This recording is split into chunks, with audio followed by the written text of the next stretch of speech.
News broke this week that Meghan's ex-best friend, Jessica Mulroney, split from her husband, Ben, after 16 years of marriage. A gorgeous Nepo baby, I might add. It's my understanding that Ben Mulroney is like Canada's Ryan Seacrest, so Meghan's friendship with the pair definitely came with some perks, like relevance. For years, this story stayed buried under loyalty and silence. Now, with a marriage ending and nothing left to protect, Jessica Mulroney is allegedly revisiting the one chapter Meghan Markle never explains. What's being whispered isn't scandal, it's something far more destabilizing. However, before that, please ensure you're subscribed to this channel so you don't miss any new updates.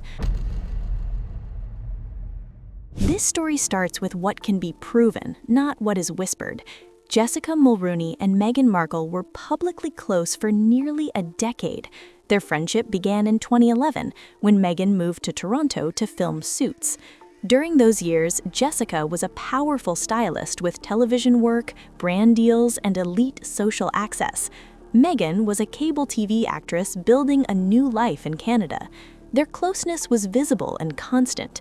Social media posts, vacations, red carpet appearances, and family gatherings all documented a tight bond. And that's one thing I noticed about Meghan is that most of her friendships actually have a use-by date. They have an end date, which is highly unusual, particularly when you see the amount of friends that have a use-by date. Jessica was married to Ben Mulroney, a television host and the son of former Canadian Prime Minister Brian Mulroney. They married in 2008 and shared 3 children. Those children later played central roles in Meghan and Prince Harry's royal wedding in 2018. Jessica attended the wedding, sat near senior royals, and later joined the Sussexes on official royal tours. These events are confirmed by photos, press coverage, and public records. In June 2020, everything collapsed. Jessica became the focus of a white privilege controversy tied to influencer Sasha Exeter. Within weeks, Jessica lost television work, endorsements, and public standing. Around the same time, Meghan cut off contact. Media outlets later reported that Meghan used the scandal as the final reason to end the friendship. After that, Jessica went silent. She gave no interviews, declined book deals, and offered no public defense. In August 2025, another fact entered the timeline. Ben Mulroney filed for divorce after 16 years of marriage. This filing is public record. Shortly before that, Jessica did not follow Meghan's newly launched Instagram account, confirming the estrangement was permanent. These are the hard facts. Everything else entered the story only after the divorce surfaced, when resentment that had been buried for years reportedly began to leak out. At its peak, the friendship looked unbreakable. Meghan did not just have a stylist in Toronto, she had a gatekeeper to elite circles. Jessica introduced her to designers, media executives, and high-profile families. Meghan was frequently present at Mulroney family events. She was around the children, she traveled with them, she appeared woven into the marriage itself. The first time it went up online revealed Archie and Lily's face for the first time in 3 years. During these years, Meghan's public image was calm, aspirational, and relatable. She was presented as hardworking, grounded, and loyal. Jessica reinforced that image. She styled her, promoted her, and defended her behind the scenes. The friendship was mutually beneficial, but it was also deeply personal. That is what made the ending so violent. By 2016, Meghan's lifestyle appeared far more elevated than her acting salary suggested. She traveled internationally, attended luxury events, and moved comfortably among wealthy circles. None of this was hidden, but it was rarely questioned. Jessica and Ben's connections helped explain how easily Meghan navigated that world. When Meghan met Prince Harry, the Toronto chapter was quietly sealed. The story presented to the public was clean and simple. Meghan lived her life, had close friends, and then met a prince. The past was framed as stable and supportive. Jessica was part of that narrative. She helped make it believable. That is why the 2020 cutoff mattered so much. The woman who helped shape Meghan's image was erased overnight. No farewell, no loyalty, no public gratitude. For 5 years, Jessica absorbed the loss of her career and reputation without retaliation. According to people around her, that silence was not because she had nothing to say, it was because she chose not to speak. That choice is now under pressure. Divorce changes memory. It forces old wounds back into daylight. According to multiple sources, the end of Jessica's marriage reopened questions she had buried for years. The collapse was not just about the present, it was about things that never healed. Guest Jessica Mulroney, Meghan's former BFF, 100% Markled, by the way. Now, I want to start off by saying that divorce and separation are horrible, and I'm so sorry for Jessica's children. I will lean into empathy here and ignore the gossip that Jessica was part of the fiasco that allegedly made Princess Catherine cry around Meghan's tacky wedding.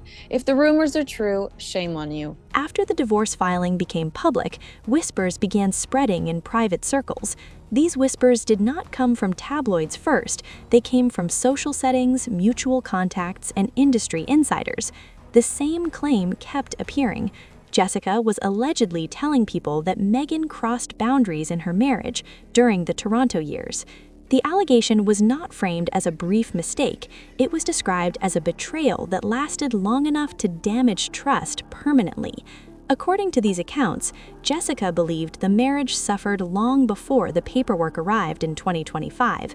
The divorce simply removed the final reason to stay quiet. It's gone to. Meghan is a slug that leaves trails of slime everywhere, and she gets found out systematically. Does she think she can get away with it? She doesn't think she can. The timing matters. Jessica had already lost her career. She had already lost the friendship. Now she was losing the marriage. The question people around her say she began asking was simple: what was left to protect? Sources describe Jessica as re-evaluating the last decade of her life through a different lens. Moments that once felt confusing allegedly began to feel deliberate. Emotional distance, loyalty tests, power shifts, the same behavior patterns critics later assigned to Meghan on the global stage were, according to these claims, first experienced privately inside Jessica's own home.